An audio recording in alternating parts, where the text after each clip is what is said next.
Good morning and welcome to another inspiring episode of the Good Morning Minute, where we start our day with purpose, passion, and a little bit of power. I'm your host, Angelina Mojica, and today's conversation is part of a special series in partnership with Empower Her Steps Virtual Conference, a movement rooted in helping women rise, heal, and walk boldly into the life that God has designed for them. Our mission is simple but powerful, empowering life purpose. Because we believe that when a woman finds clarity in her calling, everything changes for her family, her community, and for the generations to come. So friends, grab yourself a cup of coffee, take a deep breath, and let's get ready to be uplifted as we dive into real stories, honest lessons, and bold steps towards purpose with today's incredible guest. And our guest today, Breeze, thank you so much for being on the podcast. Thanks for having me. I appreciate it. Absolutely. And so I know that I got a chance to talk with you prior to recording, but I would love for the listeners to know a little bit about you. Why don't you go ahead and introduce yourself? All right. So my name is Breeze. I am an individual who has suffered from mental health and addiction issues all of my adult life and um, most of my adolescence, I would say. I got into recovery on February 26th of 2021. Um, you know, and through the grace of God and the 12-step program, I've been able to sustain recovery to this point. Um, I have a lot of trauma in my past, some childhood abuse and things like that. A lot of grief and loss. I lost both my parents before the age of 30. Um, and then I lost my younger brother in 2017. Um, Recovery has taken me some really positive places, right? And it's been 4 years and 5 months. And my life has done a 180. I now work in the addiction and mental health field, helping other people. Um, I am currently a certified peer.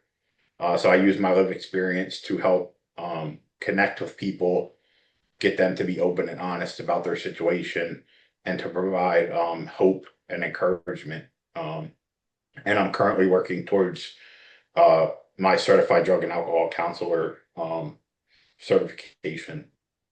Um, I'm just trying to pay forward what was given to me. I love it. Oh, and I can understand what it's like to lose your parents at such an early age. And you really think, oh, well, you're 28, or 30. And I lost my parents by the time I was 28, both of them, just illnesses. But it's such a we still need our moms and dads at that point because there's so much life that we don't understand as adults. And so to have somebody that to bounce those ideas off of and stuff, it can be so traumatic. So I understand what that's like for you because I know that there was times where I needed a support system and I just didn't have it. So I can just imagine what it was like for yourself.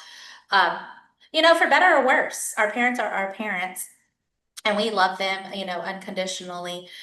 All right. Well, before we get into the meat of our conversation, I do want to just kind of start off with a little icebreaker, Breeze. What is a small thing that always makes you smile? Uh, there's many things. There was a long period of time in my life where I couldn't identify almost anything. But I have two grandchildren. Um, Uh-huh. just spending time with them, just them coming over. There was a period in my life where they would come over and I almost didn't enjoy them being there, right? Um, I was too fixated on when are they going to leave so I can do what I need to do. Uh, that was helping me survive in that moment, which was using. So I try to use gratitude in life, and being with my grandchildren is unparalleled at this point. Wow, that's beautiful. And I too, as a grandparent, two, soon to be three, understand the joy in that. And they are so precious that they make me smile all the time. So I can understand. Well, let's jump into it and let's just kind of really peel back some of the moments of pain or challenge in your life and how it impacted you. Is there a particular starting place that you want to begin with? I mean, I guess we would have to go back to my early, my youth. Mhm. I was My father suffered from alcoholism. Um, he was a chef, and he worked long hours. Right, he was gone in the morning by the time we woke up, and he wouldn't come home until the evening. However, with him being an executive chef, he kind of ran the kitchen. So, we're talking late 80s, early 90s. So he was able to like drink all day at work. Um, so by the time he got home at 7, 8 p.m., um, he was not the same person that he was when he left in the morning. So, there was a lot of physical, emotional abuse in my household. Um, and that pretty much is all of my memories from, you know, preteen years. Um, Around the age of 13, I started drinking and smoking weed and things like that. Um, and then at 14, my father ends up passing of a heroin overdose. Once that happened, my mother kind of did what she had to do, right? Mhm. What she felt was helping her get through. Um, and that was, going out, partying with friends, and kind of leaving me at home with my younger brother. Um, and, even though my father was abusive, the thing about that kind of abuse is it did provide some kind of structure, right? And it kind of provided, that fear kept us in line. But what happened was once he was gone and then my mother was not in the home a lot, I kind of felt freed, right? I felt like now I could do all of these things that I was unable to do before without consequence. So, I continued drinking and smoking weed, almost on a daily basis, all the way through high school. And then after high school, things kind of escalated with the substance uses, and that went all the way through my 20s. Um, in 2009, my mother um, was feeling ill, so she went to the hospital. Um, we found out that she had cirrhosis of the liver. Wow. And by time we discovered that she had it, she was already at the end stages. So my wife has had a lot of health issues. Um, Me and my wife have been together since I was like 19. So my wife has had 3 kidney transplants. So my wife, I think it was 2 kidney transplants at the time that my mother discovered she was sick. So my wife connects my mother with the hospital, Jefferson Hospital in Philadelphia. She gets on a liver transplant list. Um, she does get the liver transplant in 2010. Um, However, when they sent her home after the transplant, they provided her the rejection medicine. Um, at that time, there was only one rejection medicine for liver transplants. When my mother took the rejection medicine, we found out she was allergic to that particular medication. So at that point, the doctors put her on hospice and basically tell us like there's nothing we could do, you know. Um, that was a turning point in my life where now it was like, how do I deal with this pain of, me and my mother and my brothers were always really close because, losing our father at a young age, she was our support system. We were a tight knit group, right? Mhm. So I had to go to her home every day, spend time with her, which I knew was limited. However, I didn't know how to do that without dulling my emotions and kind of numbing myself. So I was drinking excessively, and at this time I was using like a lot of opioids. Um, and I would just go there and spend a day there. That lasted maybe 6 months before she passed. Um, she passed in 2010.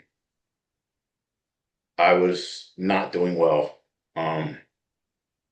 The substance use became a more excessive thing. Drinking had always been a daily thing for me, but it was even more now, right? More excess. Fast forward to let's see, around 2013, a few years after my mother passed, my younger brother had got into recovery. He had suffered from alcoholism. He was able to get sober, and he ended up getting 4 years sober under his belt. Um, in 2017, there was an incident that happened. Me and my older brother were unable to get a hold of my younger brother for several days. And at first, it wasn't too alarming because my younger brother kind of would often not respond, not answer our calls, not text us back. But after a couple of days, it became alarming. So we went to his home to check on him.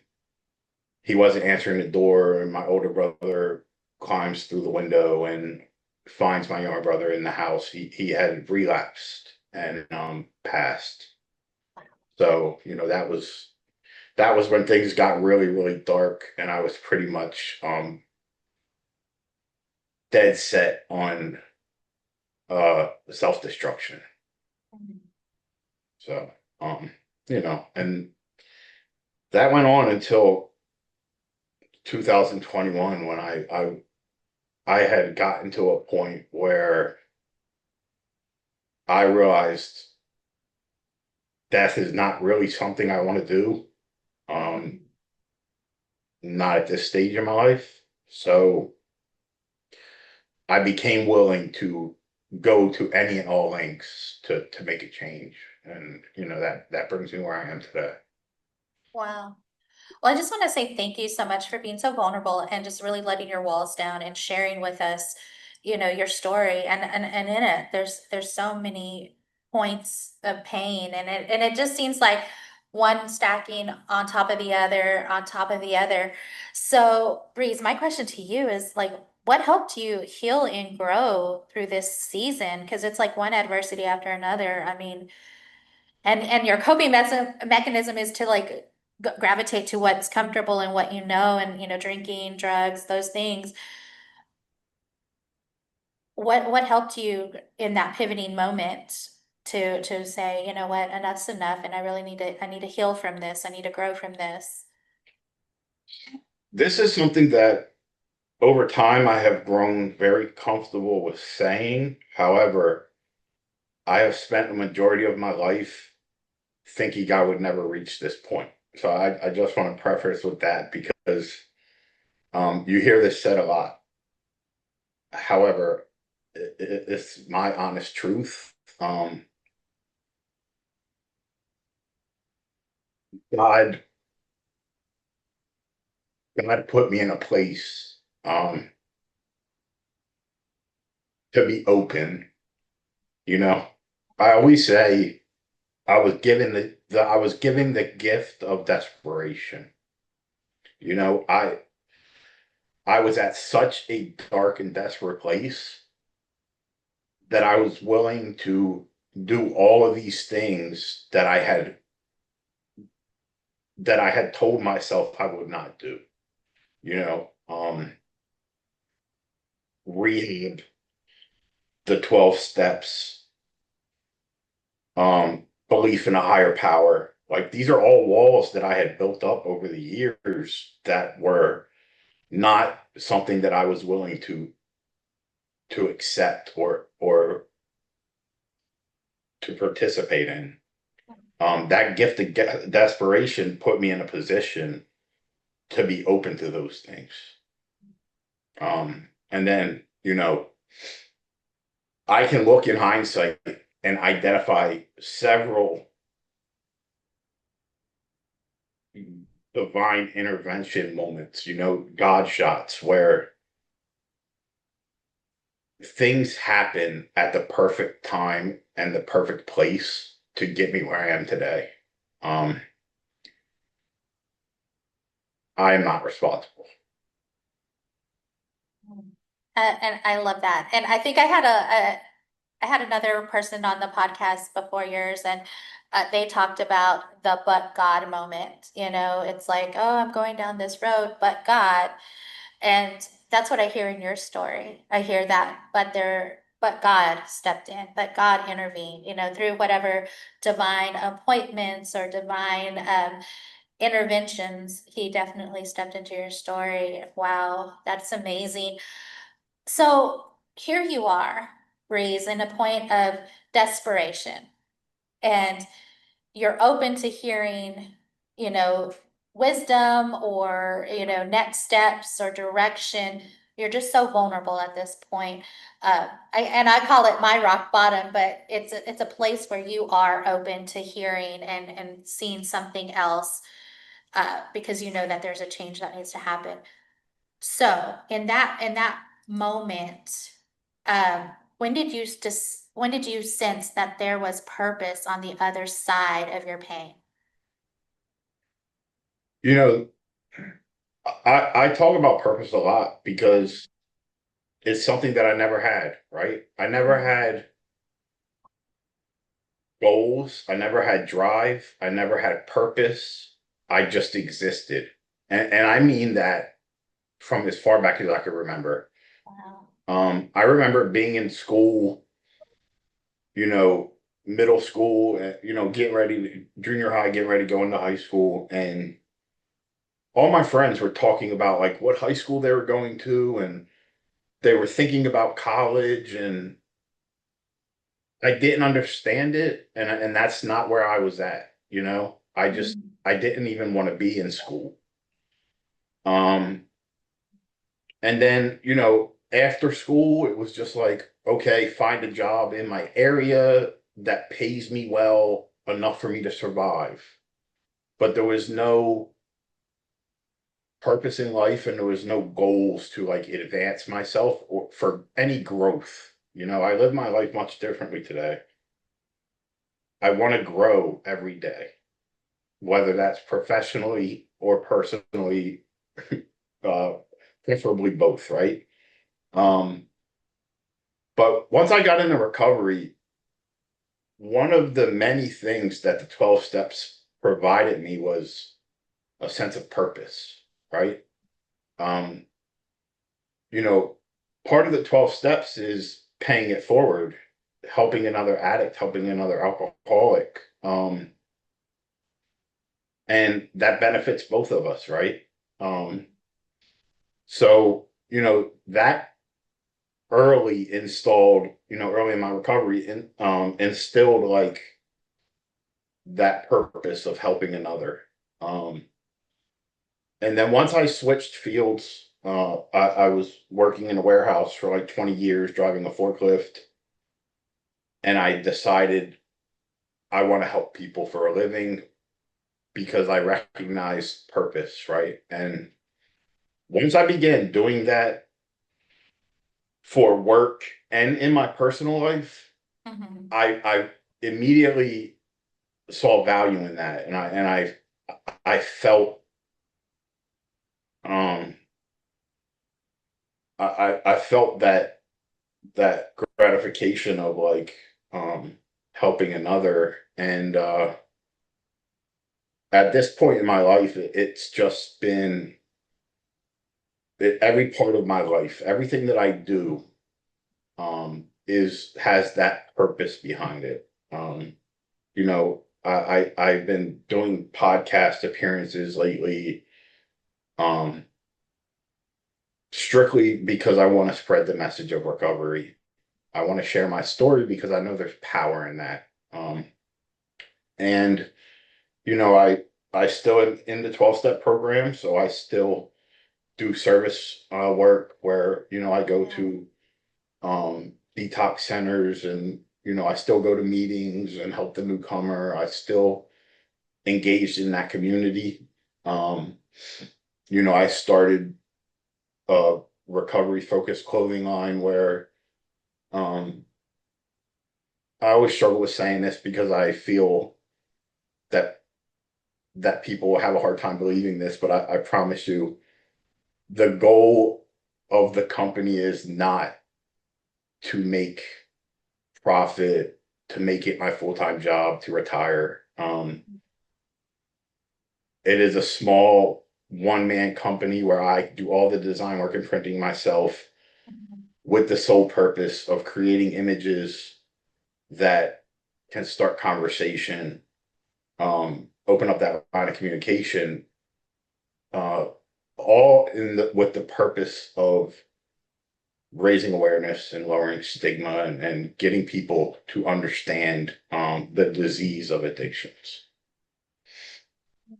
And that's such a powerful movement. It really is. And so the 12-step program being that thing that just is helping you heal, is helping you grow, it's helping you identify, the triggers and the mindset in those moments, where you do feel like, oh my gosh, a setback might be coming on and whatnot. I mean, and then just to find inspiration, that's one thing that I've discovered in my own journey is that we go through these adversities and there's always a lesson to learn. And some of those adversities, I mean, we're as children, we're not asking for the things that happen to us, but they are placed upon us.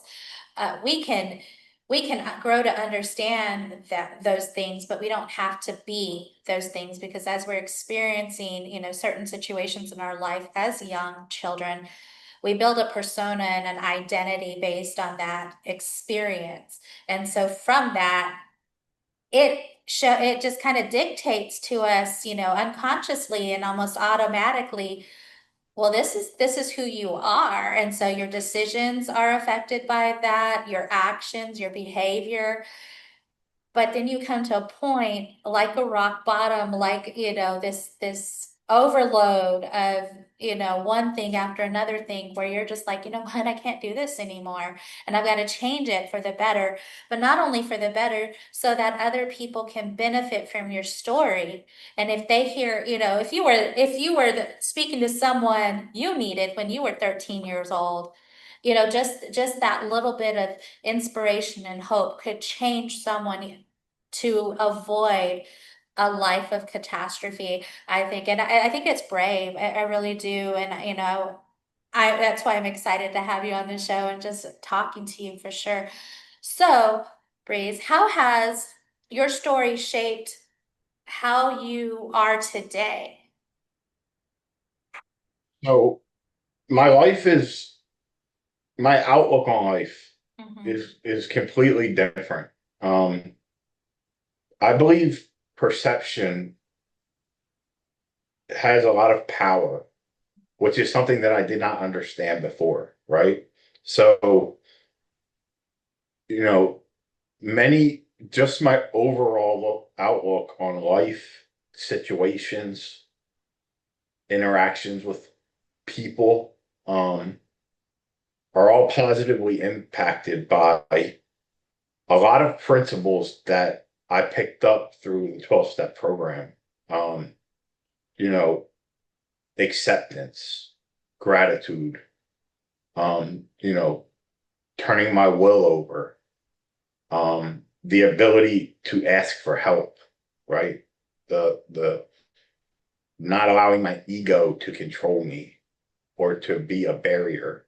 Um, these are all things that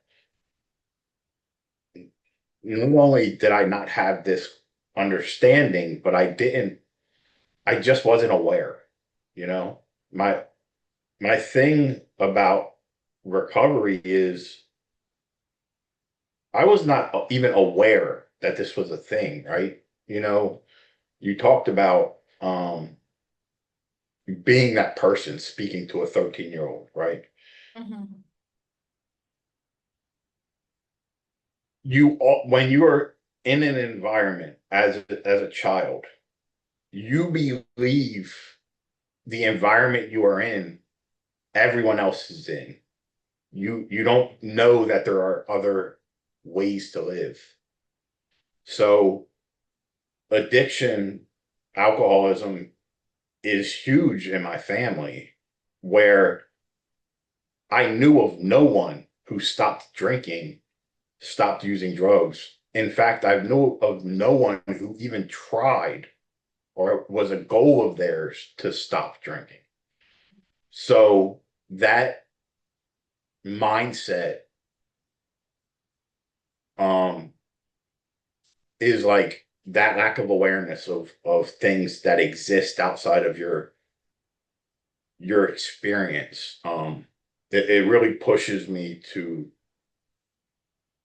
do this, you know, to spread the message and try to help people understand um that what is doesn't have to be. And I'm gonna just to pause there on that what is doesn't have to be, because you can change it. Every moment, every new day is an opportunity to bring new life into your life. Because what has happened doesn't have to continue to happen. It doesn't have to continue writing your story. Take back the pen and be the creator of your life. Just because we've messed up, and we all have, doesn't mean that you can't show self-compassion, because friends, you are worthy out there. You are so worthy of the better things in life. And Breeze, when you talked about your company, I just felt I just felt God's presence in that moment and said, don't be ashamed for wanting success in your life, because you are worthy of success. And if your business ends up providing an avenue for you to support your family full time, so you can go out and spread your story and share your inspiration, then blessed be, because that is just something that the Lord has given you in talent to provide for the bigger picture. So I just wanted to Yeah. say that to you, because anybody else listening, take that to heart as well. Don't be ashamed of your success. If you want something for yourself, understand that you are worthy and that you can have it for sure. I'm going to ask you, Breeze, what advice would you give someone currently in a rock bottom moment, or maybe they're in that state of mind of in between? I don't know what's next for me. I don't know where to go. What would you share with that person? I would say that you have to be willing. Um, in the recovery community, we refer to how, right? Honesty, open-mindedness, and willingness. Um, in order for change to happen, we have to be honest.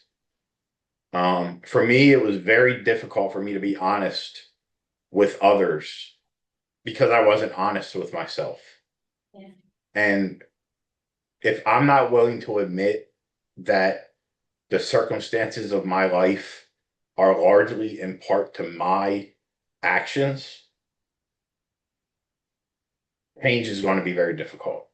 So, if you are honest with yourself and you recognize that you need to make a serious change in your life, you have to be open to suggestion.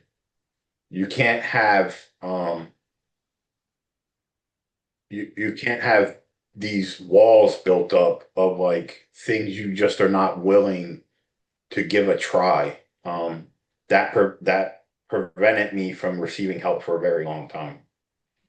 And then, once you ask for suggestions from people who have achieved the things you want to achieve, people who are living and walking a life that you want to do, then you have to be willing to take those suggestions and put 100% effort into um, taking the suggested steps. And there are many paths to recovery. I recognize that the 12 steps doesn't work for everyone, and I don't believe it's the only path. There are many other communities, but I do feel that support is essential. You need some sort of community. I don't know anyone who has suffered from addiction who has done it alone.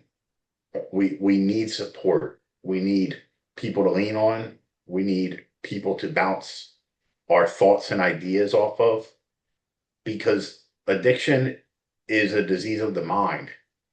A lot of people think that addiction is mainly focused around the substance, but the substance has nothing to do with our illness.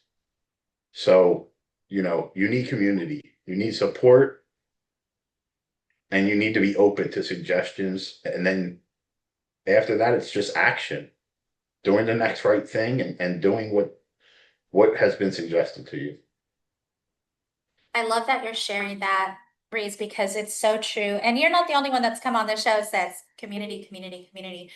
We need to be vulnerable. And it's hard. It's hard for someone that is going through stuff because you have to break through the wall of shame, the wall of guilt.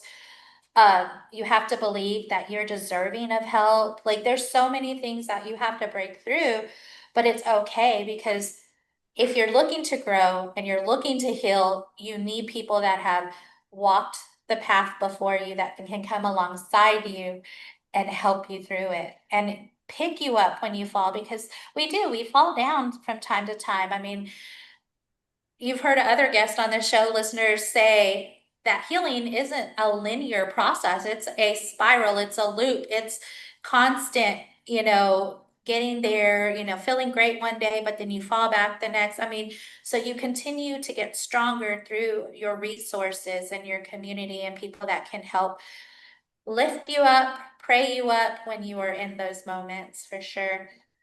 Breeze, what does living with purpose look like for you now?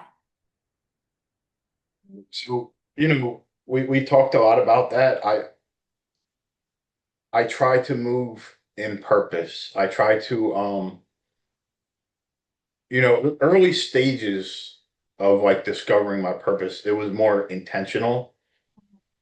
Now it just comes naturally, right? Because my purpose,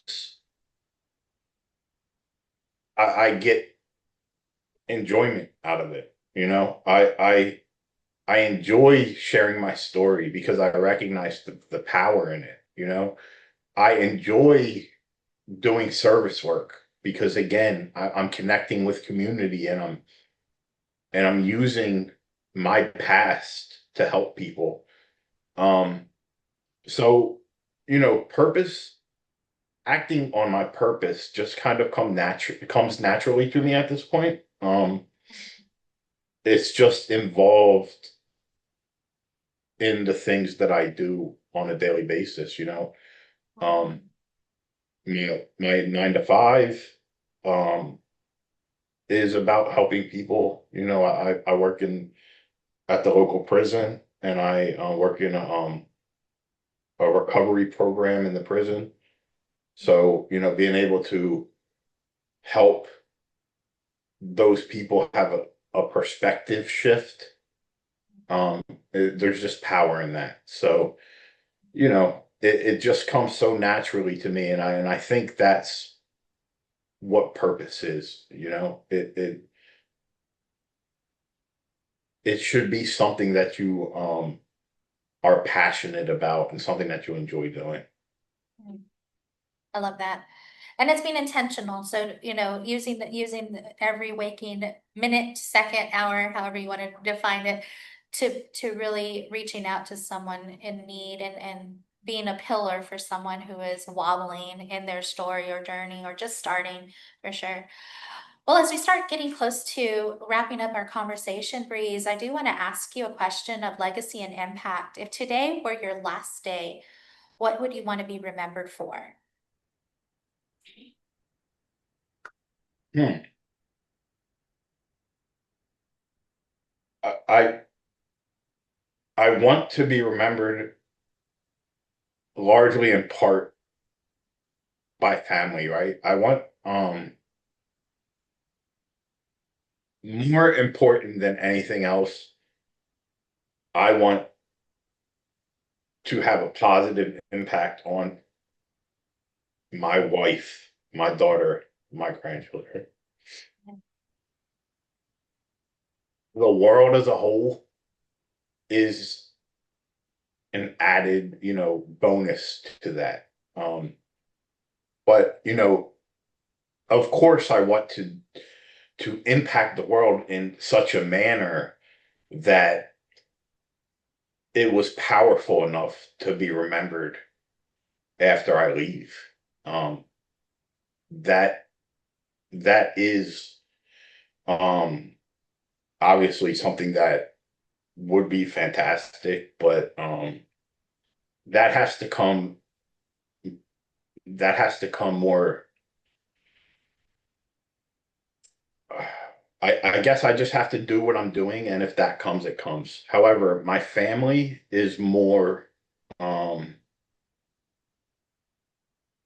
intentional. Like I have to be intentional about spending time with my family, exhibiting um, positive lifestyle and influence with them, particularly the younger, my grandchildren. Um, so yeah, I mean, family would have to be my main focus. Wonderful. Well, if you could leave just maybe one bit of truth or a word of encouragement to someone listening today who is still trying to figure out their life purpose, what would it be? So you have to be purpose is best utilized like through your passion. What is it that you care about? What is it that's something that um really gets you fired up, you know? That's something that I lacked for a long time, and I wasn't sure if that would ever be something I have. Um, but you know, God has a way of putting those things into people's lives. You just have to be, you have to have a level of awareness of your situation to recognize it. Um, so find something that you're passionate about, find something that um, means something to you, something more. Um, I feel like a lot of people, particularly in American society, like we are so materialistic, and I'm guilty. I'm not saying that I don't have my material things or I don't strive for those, but that is not what is most important in life. You know, um, passion should be something that is deeper than chasing the bag, as the kids say. So, I love that. And before I ask you, to give any kind of contact information, I want to just be obedient to God for a moment and lay down some scripture truth for our listeners. Psalms 46:5 said, God is within her, she will not fail. So for you ladies that are listening out there, that's some wisdom, that's some truth, and that's some inspiration because what's within you, and I've said this before, you have everything within you to make your life successful, and you get to the beauty of that is you get to define what success is. But the equivalent for men out there listening is Psalms 112, 6-7, which says, surely the righteous will never be shaken. They will be remembered forever. They will have no fear or bad news. Their hearts are steadfast, trusting in the Lord. So whoever's listening, understand that God is already within you. He has placed every talent, every skill that you need, whether it just needs to be discovered or refined or, continued to be developed, it's there. So stay hopeful, stay inspired, breeze. Where can people reach out to you if they want to learn more about you, your mission, or maybe even work with you or buy one of your shirts? Absolutely. So, you can find me on Facebook and Instagram. Um, the clothing, we have a website. It's called Fourth Dimension Apparel. That's the number 4th, dimensionapparel.com. A portion of all sales always get donated to local recovery organizations here in Delaware. And then the majority of that rest of that money is reinvested back into creating new designs, printing more shirts, with the goal of spreading the message. So yeah, the Fourth Dimension also has a Facebook page and Instagram page. If you search Fourth Dimension Apparel, you'll find it. And we have a TikTok, but I'm not too active on TikTok. It's a young man's game, and I'm a little lackluster with that one. Ooh. But yeah. All right, Absolutely. wonderful. If you guys are looking to connect with me personally, it's Breeze Hall. It's BREZZHALL. Um, on Facebook or Instagram. And I'm here for any support. If you're struggling with mental health or addiction, if you just need to talk, please reach out. Wonderful, wonderful. And I'll have all of that also in the posting of, the podcast descriptions and whatnot. So you can always go there too if you missed it here.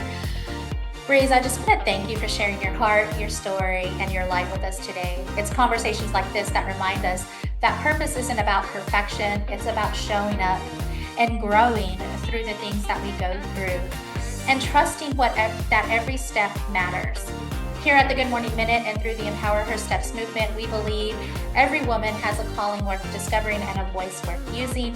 So wherever you are today, friend, remember your purpose is powerful and you're not walking alone. Until next time, keep rising, keep trusting, and keep walking boldly in the life God has designed for you. I'm Angelina Mojica, your life coach, sending you much love, much peace, many blessings.